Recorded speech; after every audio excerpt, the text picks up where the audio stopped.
Hi, Aquinas alumni and friends. My name is Joby Knapp, and I'm Executive Director of Advancement here at AQ. Thank you so much for joining us today, and what we hope is the first in a series of webinars to be able to stay connected with our alumni and friends. Though we would love to have you on campus, this new normal for us, this technology allows us to connect with alums not only from across the country, as we have California, Texas, Florida, Ohio, and more represented, but also from around the world, as we also have alums in England and Italy joining us today. So thank you so much for being here. Before we get started, as we go through the webinar, please note there is a Q&A feature where you may type in questions that we hope will answer throughout the webinar. If we don't get to your question, if we run out of time, please note that we will make sure that we reach out to you and be able to get your questions answered. Aquinas has always been a leader in education in Rochester. And with our reopening plan, we have only reinforced that. Thanks to the leadership of Aquinas, we are setting the standard for education. As I introduce the people who are going to talk to you today, they are our leaders, and they have been setting an example since March 12th when we left campus. I've known both of these gentlemen for my 26 years here at Aquinas. Our first, Principal Ted Mancini, he was a grizzled veteran when I started here back in 1994, a grizzled veteran of a year and a half. And our president, Dr. Anthony Cook, Aquinas class of 1999, he was in the first class that I brought into Aquinas when I was the director of recruitment back then. So gentlemen, welcome. Thank you so much for taking the time to talk to our alumni and friends. Thanks, Joby. I'm so happy that we can be here today with everybody. Dr. Cook and I are very pleased to be able to do this. I want to take just a minute to begin as we begin all things. We're going to begin with a prayer today. This was a prayer adapted from the Basilian Prayer for Schools. So in the name of the Father, and of the Son, and of the Holy Spirit, amen. Teach me goodness, O Lord. Make me a person of faith, compassion, and honor. Teach me discipline, O Lord. Make me a person of humility, character, and determination. Teach me knowledge, O Lord. Make me a person of scholarship, collaboration, and culture. Teach me, O Lord. Make me a person who truly believes whatever the Son of God has said. St. Thomas Aquinas, pray for us. St. Basil, pray for us. And St. Joseph, pray for us. In the name of the Father, and of the Son, and of the Holy Spirit, amen. So as Joby said, I am super pleased. This is exciting. This is sort of a new normal for us. We haven't really done a webinar like this before. Getting school up and running has been a major task, but we're very lucky here. We have an incredible team, and we could not have done it without the administrators, without the outstanding faculty that we have here at Aquinas, who are all part of us being able to get the school back and running, back up and running. And from the very beginning, everything we do at Aquinas is really centered on our mission, right? And how not only are we preparing students to be men and women of God, but also to be responsible citizens in our world. We know that it's super important that to provide an education that is not only central to solid academics, but also really, really founded in making sure that our students have that Christian peace, that gospel peace. And that's been central to our plan for bringing our students back on campus as well. And like I said, it's been great for us to get started with that. I need you to participants. Excuse me just for 1 second. Yep. Go to Anthony, a lot the microphone will work. Oh, okay. Sorry for we're having some technical difficulties.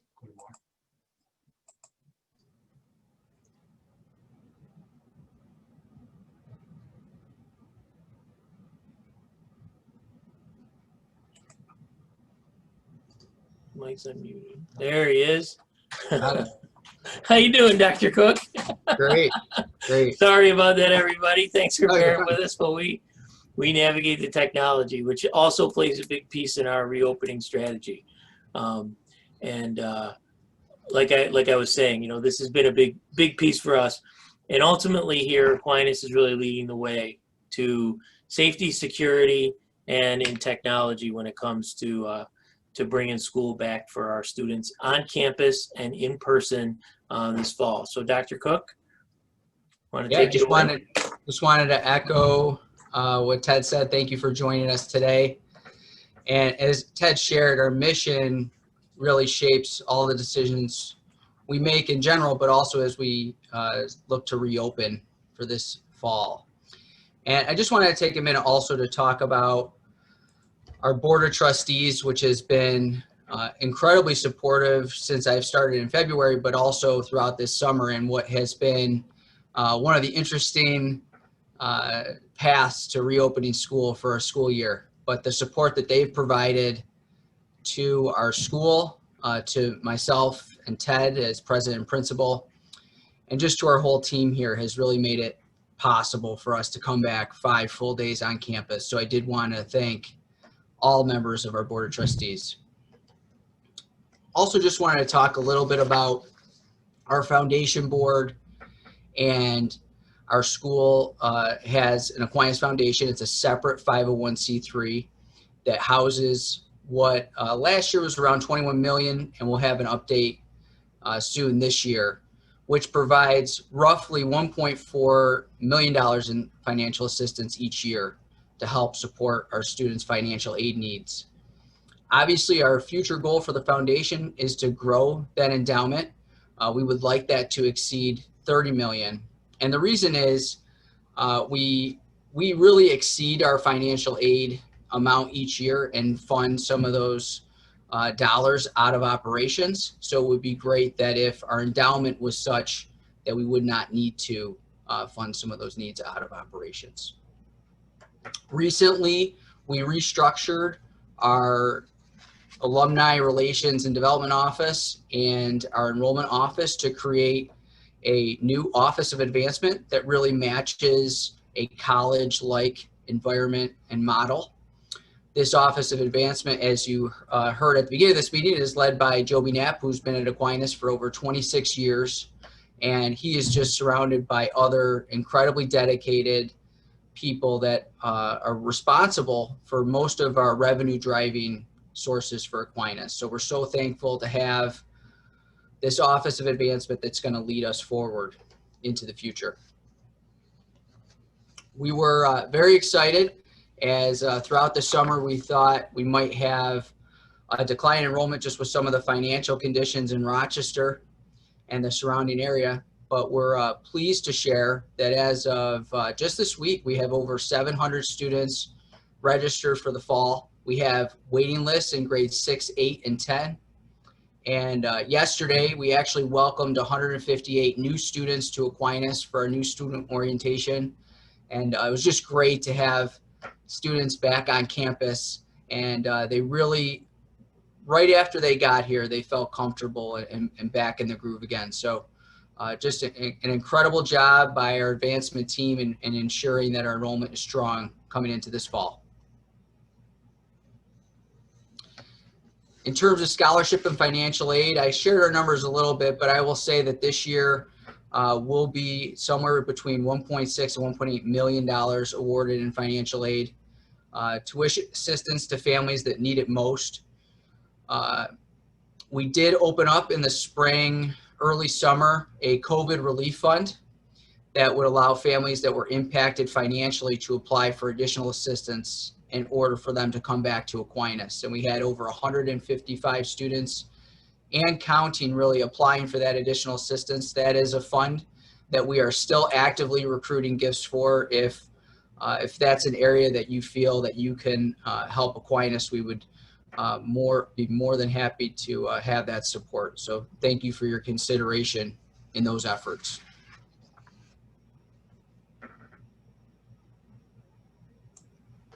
So I am very, very proud of the graduation ceremony that we were able to hold for the class of 2020. You know, this pandemic has created all kinds of interesting ways for us to problem solve. And I will say that in all of this, we talk all the time about teaching students to be critical thinkers and problem solvers and to be able to collaborate and work as a team.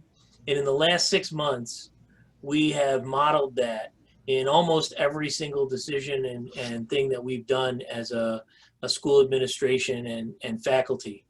And when it came to how to think differently about commencement, given the fact that students couldn't be all together on campus and all the constraints that that COVID has created for schools, we had an incredibly special celebration for the class of 2020 that allowed every single student to come onto campus with their families and to be celebrated, not just as individuals, but as an entire class. And it was a really, really special day and a special celebration for our families, for our Aquinas students, and we truly underscore the idea of Aquinas Evermore. The idea that family and the Aquinas team just continues to stand up and to provide for one another. It was a really special day, and I'm glad we had a chance to do that. Our graduates have gone on to some of the greatest schools in our country and around the world. What you see here is a list of students that the class of 2020 was accepted to. We're very proud of their accomplishments. I'm always proud of the fact that Aquinas has a 100% college acceptance rate, and that every single one of our students is getting into some of the very best colleges that are out there, and they're meeting the very high standards for what's next. This past year, we also had some students go on to serve in our armed forces, and of course, we're very proud of them, and we're proud of that service. We've spent a long time developing a plan for getting our kids back on campus, and it has been no easy task, but having our first group of new students here yesterday was incredible testament to the amount of work that's been done. I sometimes feel I get to be the one who stands up here and talks about what's happening behind the scenes, but I will tell you that Anthony Cook and Joby Knapp, myself, our assistant principals, our maintenance team, we've been moving furniture. We've been doing everything we can to make the school safe, make it a healthy learning environment for our students, and make sure that we're meeting all the guidelines and new regulations that exist for schools, while not losing sight of all the things that we know are so special about being at Aquinas. And I think we've done a really good job with that. All along, safety, security, and being cutting edge in how we're approaching things has been really important to our plan.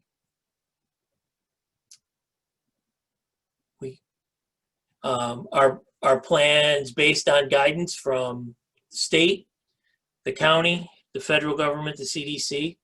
We have been able to provide a laptop to every single student coming to Aquinas this fall.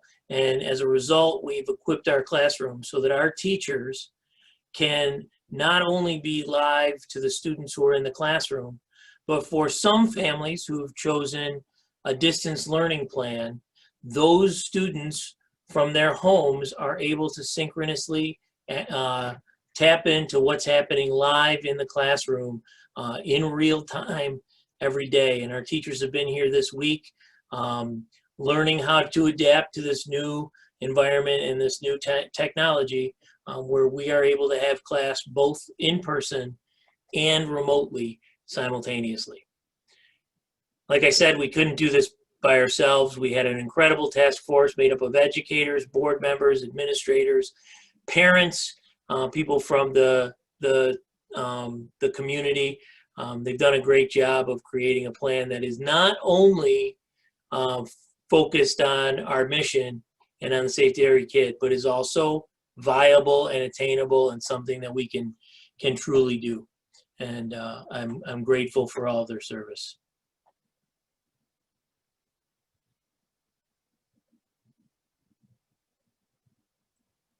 So as I said before, our plan is to have our students on campus in person. Tuesday is the first day of school. We had our new student orientation yesterday, but Tuesday is our first day with our students back on campus and in the classroom. Even our distance learners will be in the classroom on Tuesday remotely. And we are ready, and we are so excited. That's what school is about. That's what Aquinas is about. It's better when we're together, and that's what we're doing. We are celebrating AQ together. Masks, you're hearing it everywhere, masks and social distancing, right? So the current guidance says if you wear a mask, if you can't social distance, right? And so it would leave you to believe that there could be one or the other. Here at Aquinas, we are wearing masks and we have social distance in all of our spaces as much as we possibly can around the school, either with actual physical dividers or by being able to keep all of our desks 6 feet apart. And that has caused us to use every aspect of the building in order to get our plan carried out. Every student and adult who comes into this building every day goes through a screening procedure. Everybody takes a pre-screen at home before they come to campus, and then once they arrive on our campus, we have these screening devices that you see here on your screen that actually measures the temperature, and we get a photo ID of the student. The technology even reminds kids to put their mask on if they're not wearing it correctly. And if you've ever worked with young people, you know that sometimes they need to be reminded of that a lot. So, and so do I as an adult, I have to admit, right? That's the way it goes in our new world. But this is really great technology that we're able to bring to the forefront. We're also randomly selecting some students, and our school nurse has been working really right alongside with us to make sure we have a secondary screening process as well if it's necessary. Dr. Cook? Yeah, so aside from the pre-screening precautions that we're taking, obviously hand washing, hand sanitization, cleaning surfaces, these are all things we're also following the Department of Health and CDC guidelines and protocols. You can go to the next slide for me, Job. So with the hand sanitizer, each classroom is equipped with a hand sanitizing station. We also have sanitizing wipe stations in each classroom that students can utilize to wipe down desks if they would like. Schools have been approved for alcohol-based hand sanitizers, so above that 60% alcohol. We also purchased deionization sprayers. So what that does, it actually charges the disinfecting solution. It will attach itself and clean spaces, especially classrooms, cafeteria. We're utilizing the field house. All those spaces will be cleaned regularly with these deionization sprayers. All of our touch points, we're going to have nanoseptic technology. It's a self-cleaning adhesive. It's almost like I don't want to say a sticker, but it'll affix to different surfaces, and it's a self-cleaning technology again. And we also replaced all of our water fountains in the building are now touchless, and they have water bottle filling stations. So those have already been replaced throughout the entire building.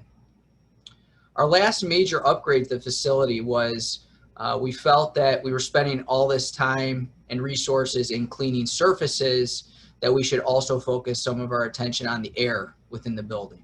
And so each classroom already has their own individual heat pump, so they're circulating outdoor air.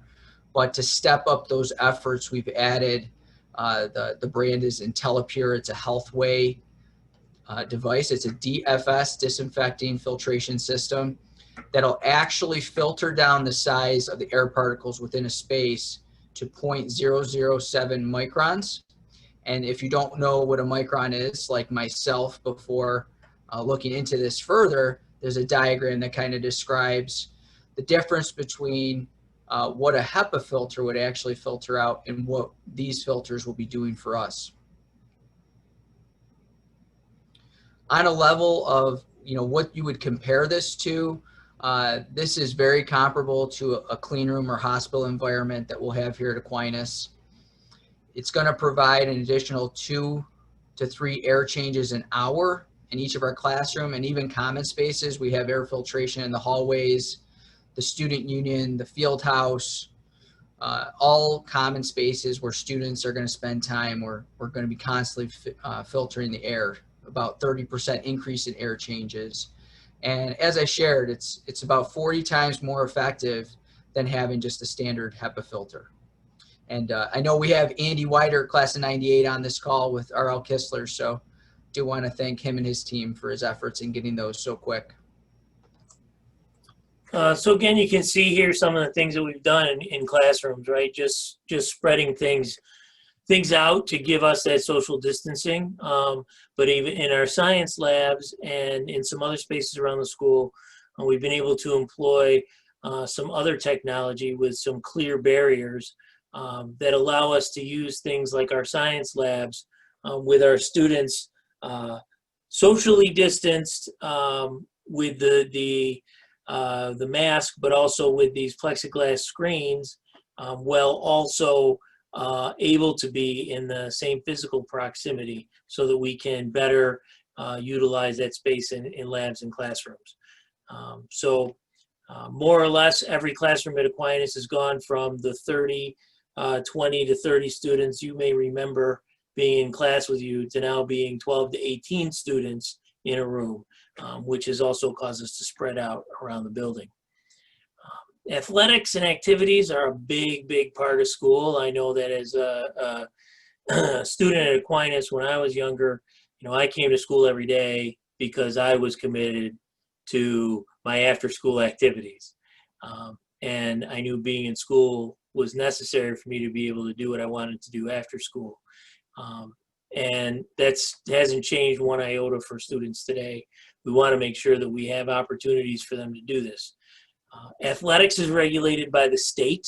The governor is currently in the process of approving some guidance to allow for athletics to happen.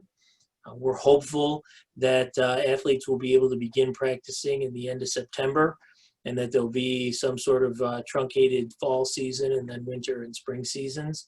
But we're at the mercy of the state and the Section 5 when it comes to athletics. When it comes to activities, we're focused on giving our students that opportunity and that outlet. And so we're working with our moderators, and we're working with guidance on things like with art and music and performing arts to be able to make sure that we're able to offer those things to students. We have a very active and involved fine arts program here. Our dance program, we have over 150 students enrolled in dance education classes. We've been able to use our gym space to make sure that students who are involved in dance are able to have their dance classes every day, right as part of their schedule in school, and spread out and spaced in, with lots of room for them, not only to move, but to make sure that we're being safe. Go to the next slide. Like I said earlier, we do offer students who maybe have someone at home with an autoimmune disease or live in a multi-generational household and they're really concerned about their students coming to school. We want them to be able to be in school. We want them to be able to participate. We've offered a distance learning option for any family that chooses that. And so, like I said, our students will be able to go to school in real time, synchronously with their peers, but from home. And our teachers, based with the technology that we have in each classroom, are able to completely share all of the same things they would be putting on the board at the front of the room. They're able to share electronically with students who are on distance learning, and they're able to see those students. The other students in the class are able to see their peers. We're a Microsoft school, so our teachers and our students all use Microsoft Office Teams for classes and class meetings and for collaborating and teaching. And it's been a really great opportunity for us to expand the footprint of the physical structure of our building. With that, we're ready for some questions. Yeah, feel free to type them in. Either there's a Q&A, or there's also the chat box. We'll look at both, whatever's easiest.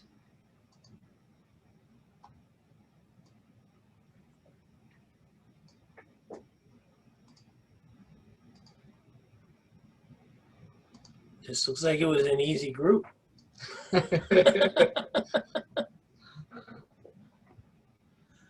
So we will tell our alums. Ted and I did 4 parent town halls. 4 Ted? parent town halls. We had many more questions. One with teachers. We've had quite a road show. Great. Thank you, Mike. Thank you, Mike. That's a good question. Pat O'Donnell asked the question if any of us, do we see any changes in the place today being permanent in terms of cleaning or spacing? You know, I have to be honest that I feel like every day there's something new that we're learning about or something new that's happening. I certainly think that this will have an impact on what the entire sort of system of education looks like. Certainly much more effective use of space in the school. I think we have learned how to be creative in space that we haven't done before. Yeah, definitely the filtration will stay. Yeah. Some of those units actually are permanently affixed. In the field house, we actually have 5 units that were installed up towards the ceiling, which is great. So those will stay. Remote learning is a potential. We are looking at So we are accreditation for that. So Ted could talk about that a little bit. Yeah, what I was just going to say, we are going to pursue an additional accreditation in our next accreditation cycle with Middle States Association to be accredited as a distance learning institution as well as an in-person institution. So I certainly see the impact and our ability to expand, and it becomes limitless when we talk about globally being able to have an Aquinas impact when we talk about distance learning like that. Ted loved this question when it came up because I just looked at Pat's other question. Ted loved this question when it came up in the parent town halls. And you'll all appreciate it because you're not going to high school anymore. But Ted, are there going to be snow days anymore? Yeah, the class of 2020 had the honor of being the last class to ever have a snow day. I am very excited about that, yes. So the way that we're set up now, right, we would have certainly, it's Rochester or bad weather, we may close the school for a day. But if there were ever a situation again where we had to be closed for more than one day, we know that we can do everything remotely, and so we would get right back up and get our kids learning and our teachers teaching. Yeah, Mike, these are good questions in terms of an opportunity to grow student population. So this is one of the reasons we're looking at the accreditation for the distance learning too. Is as I've visited alums throughout the country, there certainly is an interest sometimes of an alum who might live in Ohio or Florida. You know, it'd be great if my kid could go to Aquinas. Well, if someone wanted that opportunity and we had that accreditation, that might be a possibility in the future. Also with our international students and just different populations that we look at recruiting to Aquinas, I think it does provide a lot of opportunity. Even in this given year, if there was a vaccine that arrived, there might be other opportunities as well to add more students if they were interested in coming to Aquinas. So I think those are great questions, Mike. Yeah, so Anthony, there's a couple questions here in the oh yeah, go ahead. So the pandemic's had any effect on tuition? You want to talk a little bit about that?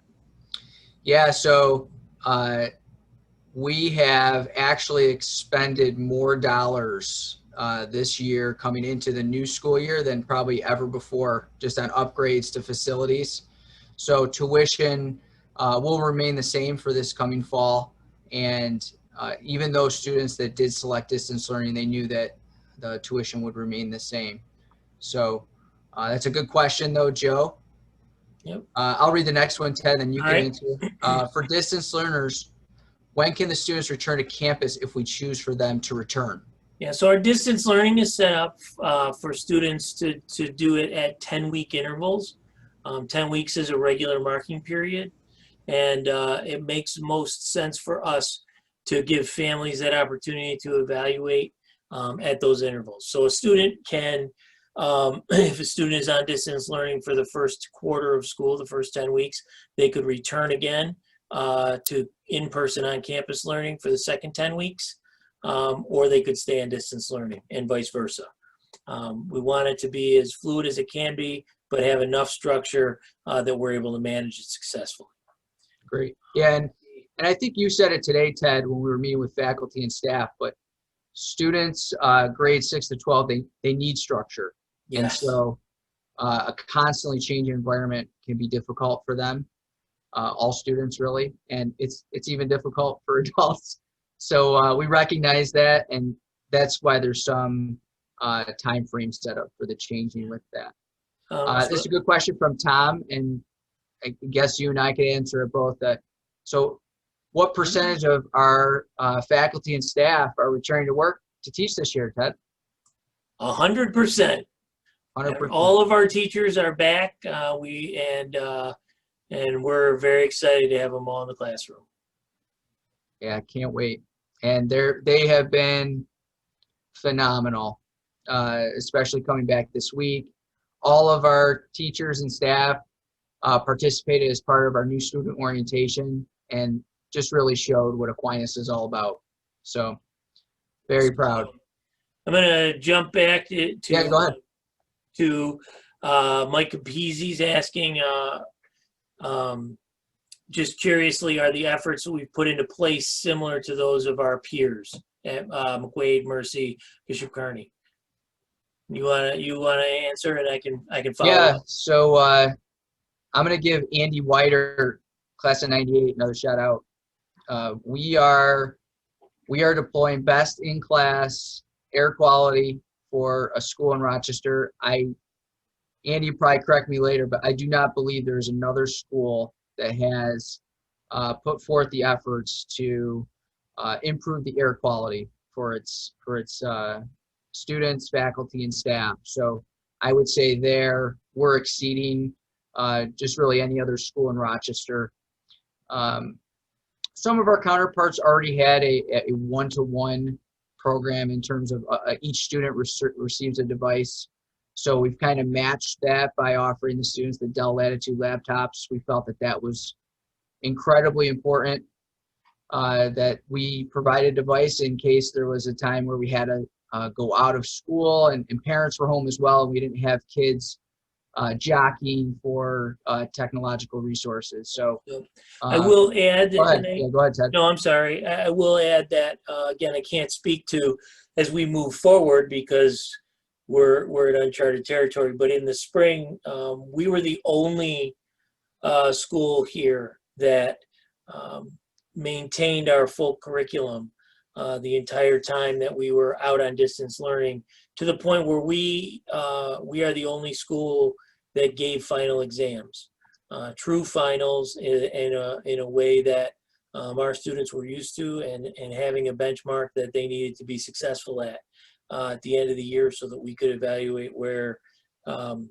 students stood and were they in a position, truly in a position, to be prepared for whatever this year holds for them, whether that was college or whether it was grade promotion. And we're going to continue that too. We have not we've not changed our grading scale. We have not changed our curriculum, other than to adapt it to be much more technologically to employ more technology in what we're doing. Do you want to talk a little bit about the goal and the COVID relief fund, Yeah. Dr. Cook?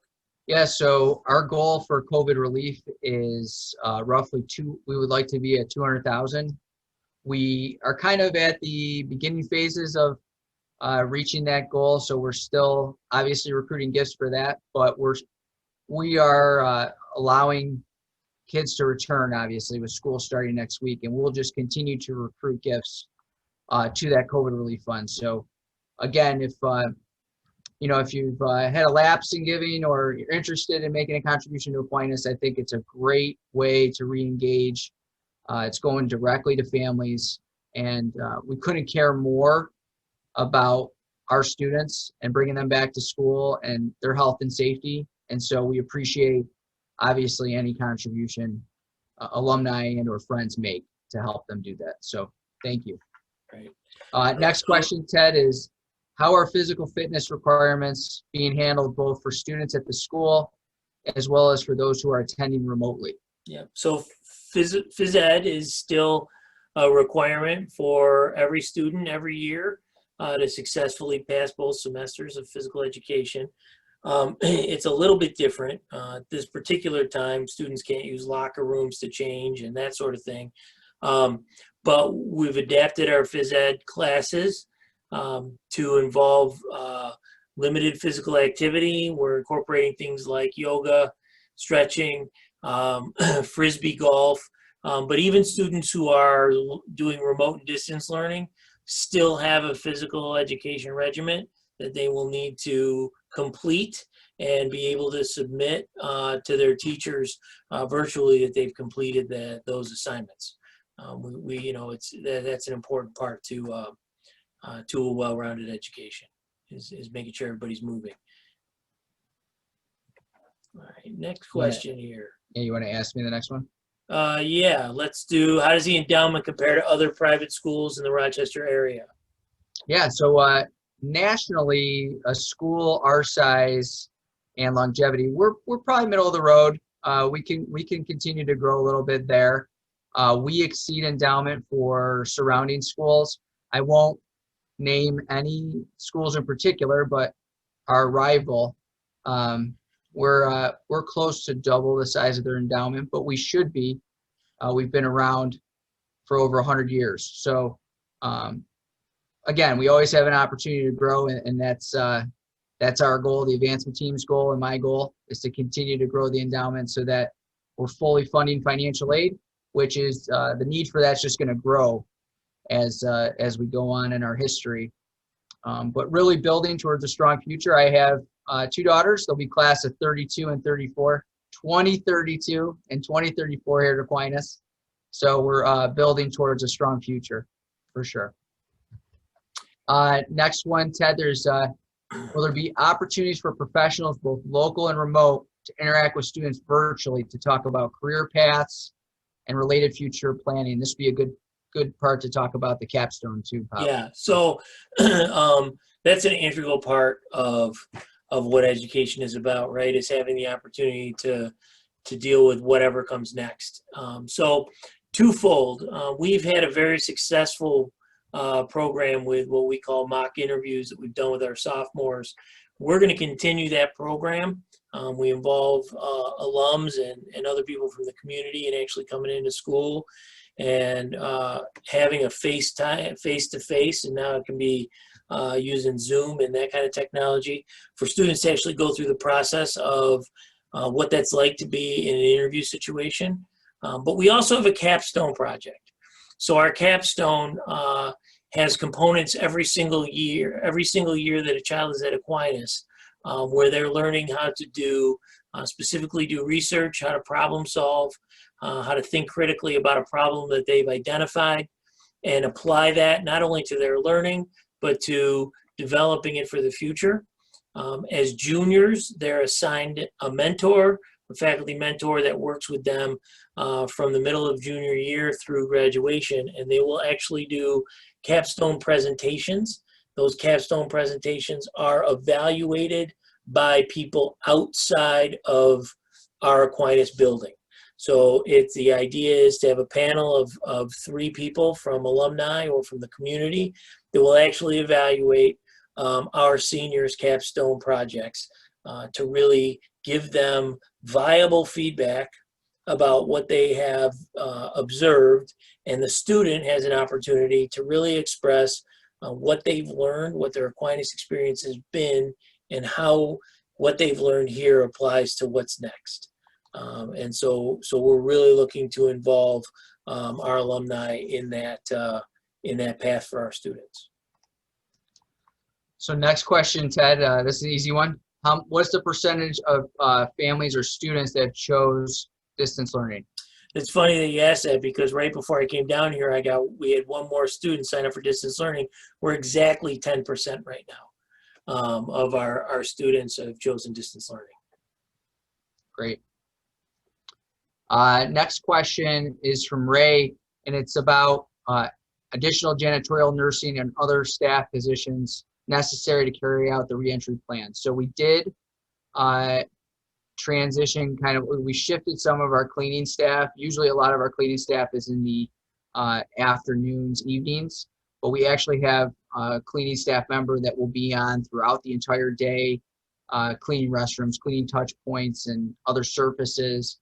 And some of our cleaning staff that would usually have come later, they're going to shift to an earlier time slot where it's closer towards the end of the day, and we'll ramp up those efforts because the entire building will get a full cleaning each day. We have the same nurse we've had in previous years assigned, and she's outstanding. We're very fortunate to have the nursing staff that we do. Our athletic trainer actually is going to be joining us in the mornings to help with our entry screenings. So we'll have some extra staff on hand to do that. And then to accommodate the classroom sizes, we do have students going to a space within the building at certain times throughout the day. And we do have some other paraprofessional positions that we've added to that space, but we have not added any faculty or other staff positions aside from those that are in some of the additional spaces we've added. I'm going to answer. There's a question here from Mike Campisi about busing and that sort of thing. So answer live, yeah. Yeah. In New York State, busing is provided by the local school district. Every single school district is providing transportation to Aquinas every single day that we're in session, even if they are not in session. They're providing that transportation for students and families. Great. Next question is monitoring, assessing. Yeah. Effectiveness of scholarship and potential for online learning. Sorry for jumping in there, Anthony. No, go ahead. Go ahead. You got it. So we're continually evaluating the success of our distance learning program. For us right now, our focus is on how do we provide, and we know that we can do the academic part and that can be relatively successful. One of the things that's difficult about distance learning is that it's not for everybody, right? And we know that. We learned that in the spring when everyone was forced to do it. Some students come to it very differently than others. For some students, they excelled in distance learning, and we were able to look at that and track how that worked and looked. So we're continuing to look at what is the success of our students, where are they finding the biggest successes and where are the pitfalls, and we're using the data that we're collecting to make decisions about how we move forward or how we make changes in the technology that we provide, and also where we need to make changes in terms of how we particularly staff so that we are being effective in terms of what students are getting when they're learning online, and that they're getting an education that is comparable in every way to the education that they would get if they were here in person. It's not a perfect science. I will say we've learned a lot about platforms and having there be consistency in the platforms that we use and not allowing for everybody to be all over the place with everything. Our student management system allows for there to be discussion between just a student and the teacher, also for it to be done as groups. And by using the Microsoft Office suite, we're also finding that we can be very effective for meeting one-on-one with students, for students collaborating with a teacher, for students collaborating with one another. But we're continuously looking at the data around those things. Even the things as much as how much are students really logging in, and what's the quality and level of their work, and how much of their work is their work, which we are also with some technology that we're using able to determine. Great. I've just been answering some of the questions Yep. from the chat, so I think we're caught up there. And that's it so far from the Q&A, because the remote learning question just came up again. But Yep. any other questions?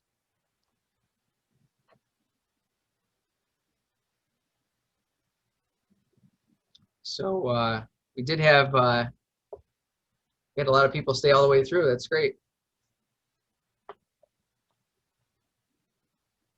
Thanks, Bill.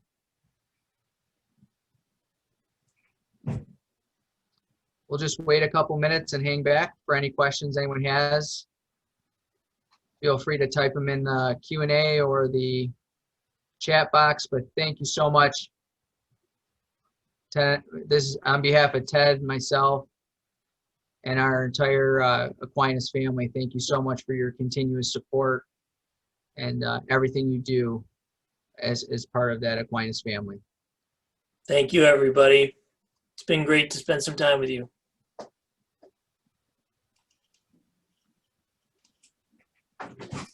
Question about, hey Ted, question about school pictures for remote learners. School pictures for remote learners are going to be on the same day as school pictures for other students, but they're going to be from 3 to 5 in the afternoon on that day, I believe. Information is going to be coming out about that on Monday. Great. So that was answered live.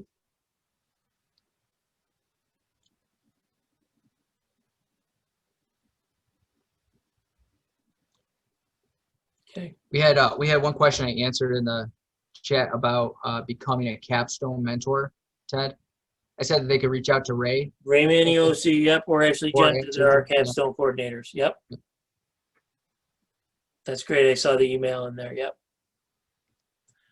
All right, everybody, I want to just say one more time, thank you so much. We're so glad you were able to join us. And have a great day and a great week, and God bless you all.